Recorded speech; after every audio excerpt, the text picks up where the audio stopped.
Hello and welcome again to another episode of One Starfish, where our mission is to help change the world one person or one starfish at a time. As always, make sure to rate, review, subscribe, share. That's how we get the word out about what we do. I'm excited for our guest today. Just met Monika here. She's actually in the same industry I am, so in financial services.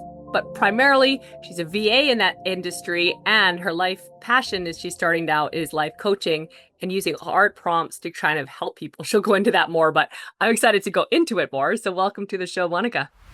Thank you so much. It's great to be here. I'm excited. Yeah, me too. So let's get into things. So, what got you into where you got into financial services and a VA? And even before that, I don't know what you did before that. So kind of like just tell us a little bit of like what's got you to where you're at. Absolutely. It's actually totally roundabout. I like roundabout. My career started when I was like 17. I took this leadership and training program at a summer camp to be a summer camp counselor over the summer. And that led to like right out of high school, me jumping into childcare and becoming educated as an early childhood educator. And I just decided that watching the industry, like I have the passion to help people, and I've always known that whatever I end up doing had to help people. But I was very overstimulated in that job, and I just felt like I wasn't being used to my best capabilities to help people. Like childcare, super honorable. I adore the people who do it, and I adore all the kiddos. But for me, like it just didn't feel like it was pushing all those correct buttons.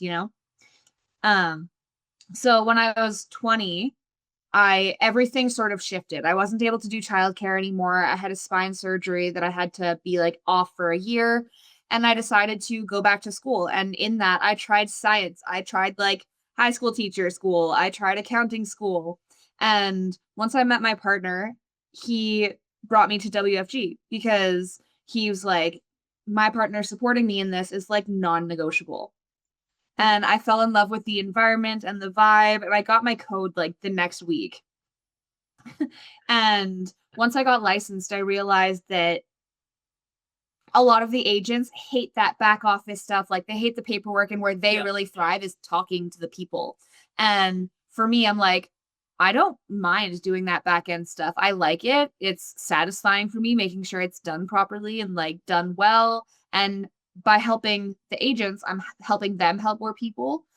And so that kind of is where I got started in the financial industry. And through that, I gained so much confidence because as a VA, you're self-employed, like you're doing your own thing. And I was like, hey, if I can run six people's financial brokerages with them in the back office, then I can do my own thing. Like I can start my own business. And I've always been an artist. Like it's always been something that I do. And I have gone through so many personal growth like challenges myself. And I've gone through courses like self-help books are my bread and butter. And I was like, you know what?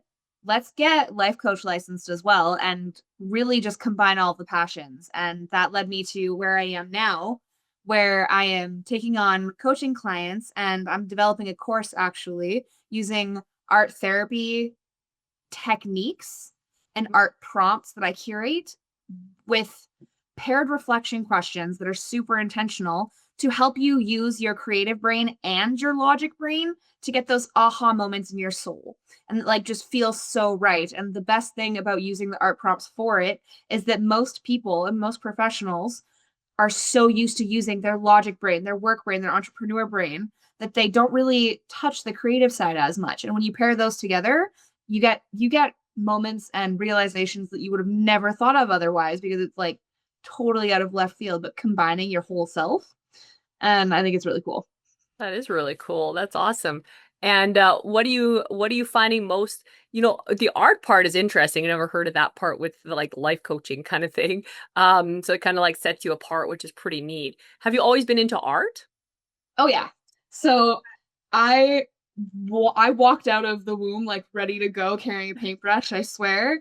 And that's always taken forms. Like I started tracing anime characters when I was younger, and then that just led to like really getting attention for detail, taking art classes. And ironically enough, when I was younger, I told myself, go to school for something safe. Like art isn't safe. You're not going to make money at it. You're not going to live with it. Like it's not going to be something that is a career for you.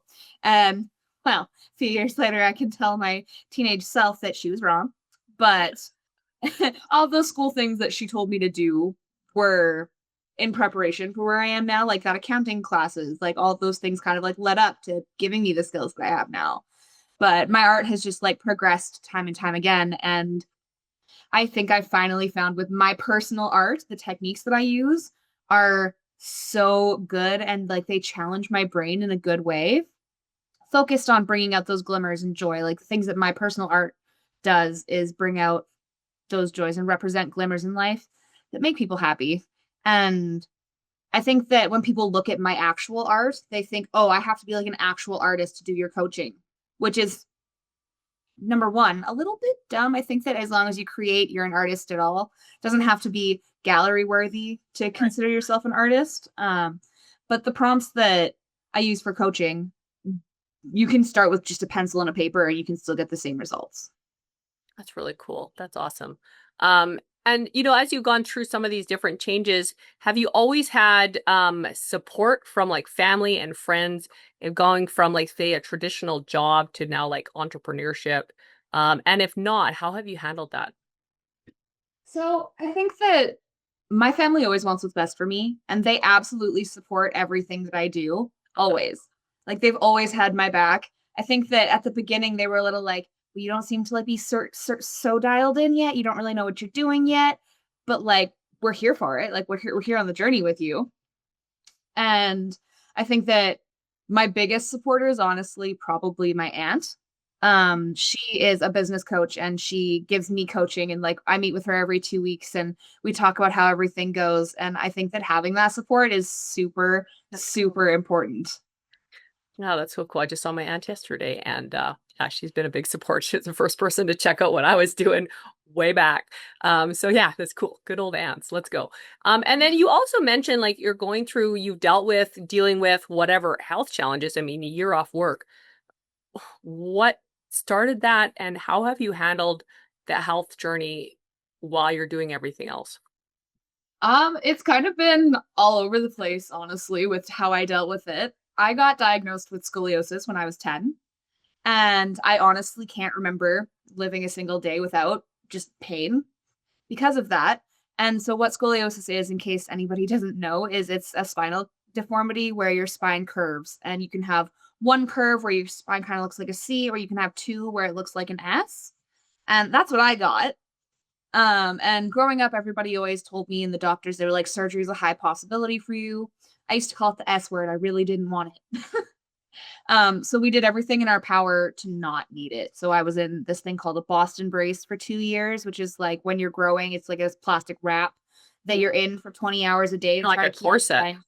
yeah, exactly. Exactly. Super, super like tight and made for you to just keep you from like twist as you go. Mm, But when I stopped growing, the problem is that for females with the female hormone system, because our bodies are made to grow bodies and keep going in our hormone cycles, our curves don't stop. Like once we stop growing, we continue to progress. mm, Whereas for males, once their bones solidify and they're all developed and they're done, they kind of stay where they're at.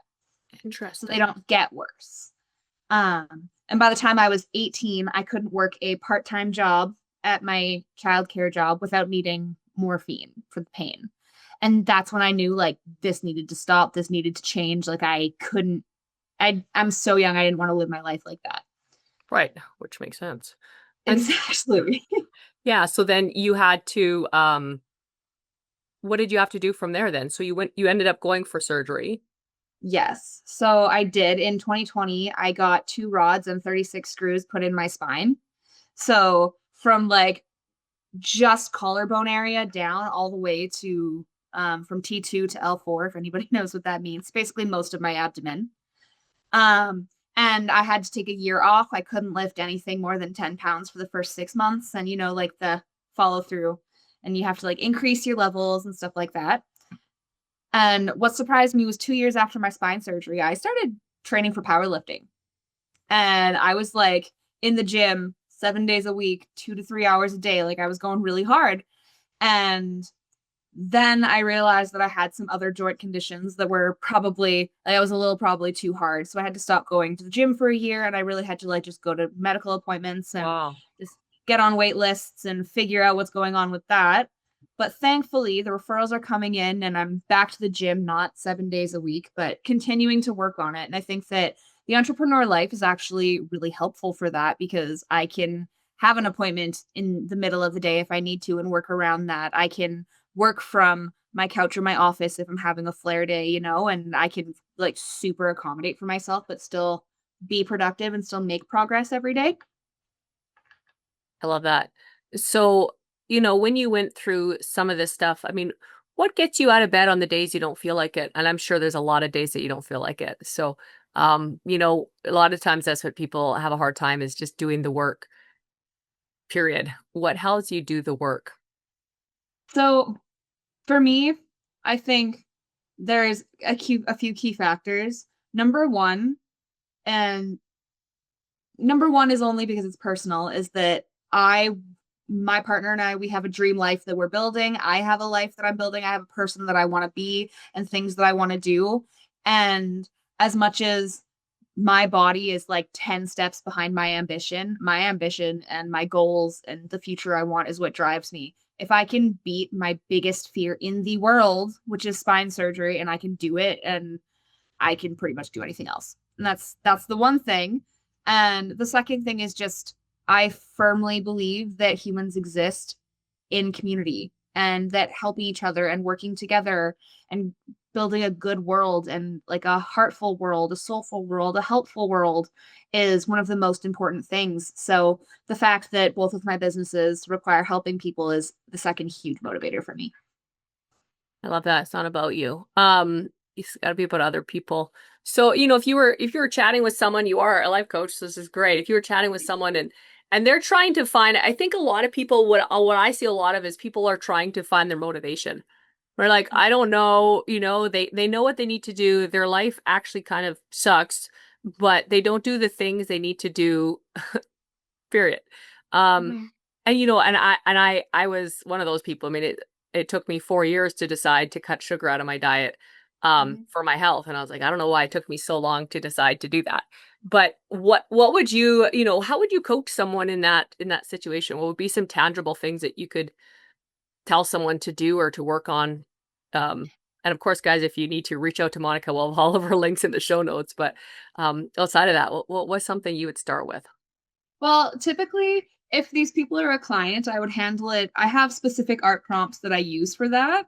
And I would get them started by just curating a piece, whether it's like a representation, whether it's a collage, or just paint thrown at a canvas and colors that represent their goals and dreams. I would have them put their goals and dreams out on paper. Kind of like a vision board, but like you're Yes. doing it. Okay, cool. Yes, exactly. So, like I would say, whatever lights your soul on fire and makes you feel like life is worth living, put that on this paper, canvas board, canvas paste, whatever. Put that down first. Cool. And they would look at me and they're like, I'm here to find motivation, not like, And I'm like, no, Paint, no, no, this is the paint a point. You can't picture. find, yes. Yeah. The thing is like, you can't find that motivation that sticks, that intrinsic motivation that actually keeps you going if you're focused on the stuff you have to do, the stuff you don't want to do. And by dialing people in on their dreams and their goals, then you can ask those questions. Okay, well, why did you choose this little picture in this collage? Did that mean something to you? And what are steps you can take now to do that? And they're like, oh, that breakdown doesn't seem as hard or as bad. And like putting it into perspective by focusing on the joy first Mm. is usually what harnesses the best results. Focus on the joy first. I like that. And what are your thoughts while we're talking about focus on the joy? So let's see where this goes. What are your thoughts of the carrot and the stick? Because when you mentioned the joy, that's a carrot. But I know a lot of people harness a stick, and I've been hearing a lot of mixed stories on both actually recently. So I'm just curious, what are your thoughts on the carrot and the stick, basically for the motivation? How do you feel about that? I don't actually know if I've heard that. Okay. So like the joy is like the good things that you want. Like I want this trip and I want this house and I want whatever. And then the Mhm. stick is like what I don't want. Like when I am in the hospital for a year, I don't want to be broke. When my family needs me, I want to be able to tell them yes when they have health challenges. This is the stuff that's driven me a long way. But I've heard some Yeah. people saying it's not actually that healthy for long term just recently. So I'm actually just curious personally. That's why I love podcasts, what your thoughts are and what you would suggest in these. Like, what, yeah, just your thoughts on this. Well, and I do agree. Like I agree that there's a balance and only focusing on the joy can be harmful in a way if you're only focused on it because I think that that can if you do it the wrong way, it can lead to either imposter syndrome and never feeling like you're good enough because you're always chasing what's coming next. Um and then the secondary repercussion would be believing that everything you have to do has to be joyful in life. But that's not true. You can be chasing your passions and you can be doing things that lead you joy every single day and it still work. And I think one of the biggest lies that people say is do what you love and you'll never work a day in your life. Doing what you love, you still have to put the work in. Like, for example, a random out of left field example is like those makeup artists on YouTube who are content creators and that's their job. It's still work making the content. It's still work editing the videos. Yes, they're doing their makeup and they're making their career off of doing the makeups and the artists and the people following them and the brand collaborations, but they still have to go to sales pitches and pitch how their brand can represent other people. They still have to do those editing, all those other stuff, right? And I think that it's never going to be a life without the hard stuff, without the suck.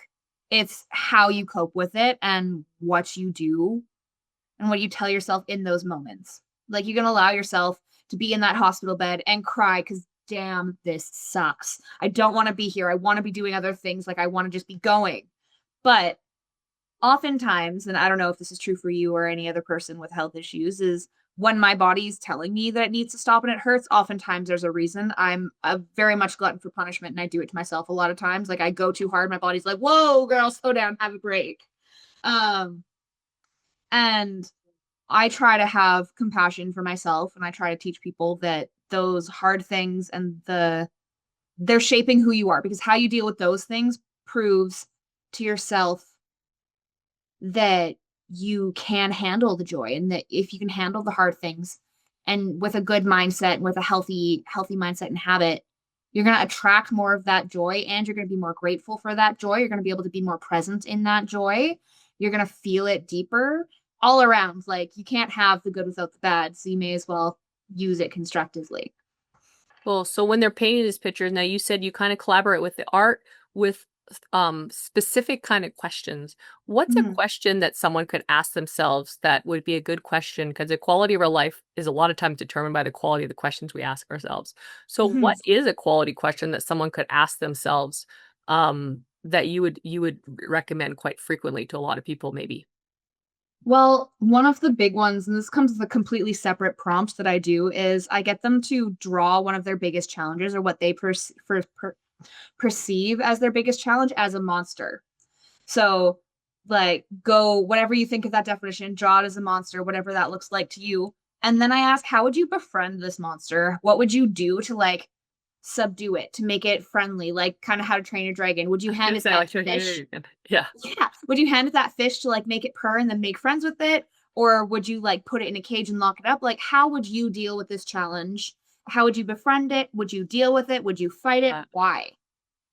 And That's kind of cool. thinking about it like that, because how you would handle that monster if you're going to befriend it and your automatic answer is well you're coming at your issues with compassion, you're coming at it with collaboration and trying to overcome it in a constructive and healthy way. If you're coming at it with locking it in a cage, I might have some further questions, and I might ask why. Well, is this the type of challenge that actually does need to be kind of forgotten about or pushed away or like not in the focus, or is this something that maybe you're scared so you're locking it away out of fear, maybe it's imposter syndrome, like it's always deeper, but that's one of the biggest prompts that I use for sure. Love that. That's a really cool image. Wow, that's awesome. I love it. So where do you see this going in the next 5 to 10 years? What's your goal for what's your goal and your vision for your business, Monica? Honestly, I didn't realize this until a few months ago. I've been working super hard to get clear. And where I see this going is I want to help as many spirits and as many bodies and people as I can find their joy and chase their passion and live an intentional and vibrant life. That is my whole thing. And if I can help as many people do that, that is amazing. But on the my business side of things, where I want it to go is I want to have a highly developed, very well working course or program that people can go through. I want to be a public speaker. I want to be on stage. I want to help people. And I think that one of the biggest pushes for that for me was I saw the speaker at the SEDT Edmonton conference this year, and she was talking about sparking the joy, and she was just talking about her journey and how she did that. And I was like, that's incredible. I don't know where this came from because I hate public speaking. Like I'm not that kind of person. But for some reason when I think about it, when I think about my business plan, I think about how to have mass impact and how to just help people in the biggest field and the biggest way. And that's one of the things that came up to me. I just want to have a mass impact. That's cool. I love that. We have a big enough goal that that happens. So going forward with your health now, I'm just curious, how do you feel about it? And what are some things, I mean, you work out, what are some things that you focus on to make sure that your health lasts as long as your impact? That's a very good question. I feel like for a lot of people, that's a constant step. You have to constantly adjust and have your plan. But as you said, it took you a few years to cut out sugar. I recently found out that I might have celiac. So I'm on the waiting list for a gastro. They're like, don't stop eating gluten till you have your appointment. And my fiance and I look at each other. We're like, that's kind of dumb because if it is celiac, you're literally poisoning yourself and Yeah, that shutting makes your no intestines sense. down. Yeah. So we're going to cut out gluten. We're on like our last week eating through the last gluten in the house, and then we're going to be gluten free. I'm starting to go to the gym again, not 7 days a week. I'm doing 3 to 4 days a week in a lighter program for sure, but making sure that I'm working on my body, taking rest days when I need it. That's something I didn't used to do in the gym. Making sure that I prioritize that, making sure that the things that I can control are as good as possible. So like using the proper pillows and sleeping, making sure sleep is good. You're asleep half your life. Making sure that like I have a standing desk so I can stand when I need to and sit when I need to, because any one position too long is not great. But also to keep that movement going, enjoying active hobbies like gardening or like going for walks and things like that. And just trying to incorporate as much as I can, obviously following up with appointments, staying up on vitamins and stuff like that. But all encompassed, just making it my top three priorities are maintaining healthy relationships in my life and making sure that everybody in my life still feels loved and supported by me and that I'm the same by them, making sure my health is there, and making sure my businesses are growing. Like those are the three things. Cool. And sometimes they're in different orders. Yes, exactly. But if you don't have health, you don't have anything else. So, um, Exactly. yeah, it's your number one. Once that's gone, it's gone, as you know. So, Exactly. yeah, that's really, really cool. So, what's the name of your company, by the way, Monica? So the name of my company is Ignite and Inspire Designs. Ooh, I like that. And it's made that way. Thank you. I appreciate that. It's made that way because I do art commissions on the side as well. Oh, cool. So the company is made so that it can be have both fall under it. And then the coaching specifically is inspired and intentional. Inspire and intentional. Mhm. Awesome. I love that. What kind of designs do you do? So for myself, I usually do mixed media. So like I said, I kind of show glimmers in life and I show where people's joy comes, but I do a mix of wood burning and acrylic. Oh, cool. So if you guys are on podcast, she's holding a picture of a girl with like, is those mushrooms? Yes, there are mushrooms around her. Okay. Um, And a caterpillar. Is so that a caterpillar? yes. Okay, So this cool. was made because my friend is super into mushrooms. They like it's their favorite thing. They have it on everything, and that's what sparks their joy. And they're autistic, and they usually use noise canceling headphones, and they have a fidget slug. And those things combined make them feel happy and light their soul up. Oh, wow. So that's why I did that design, like I said, focused on the glimmers. And my designs very much focus on that two tonality. The wood burning itself is always the person is always the thing that's wood burned into the canvas or the wood because we are permanent. Right. And the joy that we find it can change. It's fluid and it's vibrant, and that's why the acrylics and That's the things that bring joy are painted on. cool. Very different work. I love it. Guys, like I said, everything will be in the show notes, how to get a hold of Monica, or do you have a webpage and stuff like that? Thank you. Awesome. That'll be in the show notes, all that stuff. So definitely check it out. It's really cool artwork that she's doing. So definitely check it out. It's a one of a kind deal. In wrapping up, I always have 3 final questions and then anything we didn't touch on that you think would be really impactful for our listeners. So first and final question is if someone's looking for their purpose, what's one sentence you could say that could help them find it? Oh, I know this is not super related, but I'll explain. It's okay to think and act greater than you feel. Ooh. And I think that when you're trying to find your purpose and when you're trying to find out what lights your soul and what brings you on fire, it's easy to fall into, well, oh, I'm not there yet, or I don't have those skills yet, or like I see all these other people doing it and they're way better than me, but it's okay to be new at things. It's okay to be learning. It's okay to be figuring it out. And the only way you're going to figure it out is if you allow yourself to think and act greater than you feel. Well, I like that. Second question, what's a favorite quote and why? Oh, dang, I used it already. I was gonna say, is that your favorite quote? I like that. Yeah. Yeah. Okay, cool. And third one, what's a one word or sentence that you want on your gravestone? Oh, honestly, probably joyful and vibrant would be the words. I would want them thrown in there somewhere. Just because that's the way I try to live. That's the way I try to help others feel. So that makes sense to me. Joyful and vibrant. I like that. Okay, so you're running someone in the coffee shop and they listen to all this and they're like, gonna create this monster and then like shut him in a cage, but don't do that. We'll have to work on that. Anyway, what we're gonna do, tame this monster, train your dragon. And all the things that we chatted about. What's something we didn't talk on that was you think would be really impactful to leave our listeners with? I think that it would probably be bravery. Hmm. And that no matter what you're doing in your life, whether you're a professional and you just want to see things a little more vibrantly and you want to have a spark back in your life, whether you're starting out and you don't know where you're going, or whether you're going through something really hard that is not part of what you thought your life plan was, like an unexpected road mark, whatever it is, there's always room to remind yourself that you are brave, you're capable of good things, and having that bravery is what's going to lead you through and what's going to help you overcome those things to get you from where you are to where you want to be. Love that. It's awesome. Guys, make sure to share, rate, review, subscribe, all the things. Like I said before, reach out to Monika if you have some questions on, a VA or on the, life coaching side or some art or all the things. Definitely feel free to reach out, or even if you have sclerosis and you have some questions, I'm sure she'll be happy to chat with you about that too. So let's go out there. If we can change one life or one starfish at a time together, we can change the world. Thanks for being on, Monika. Thank you so much for your time. I appreciate it.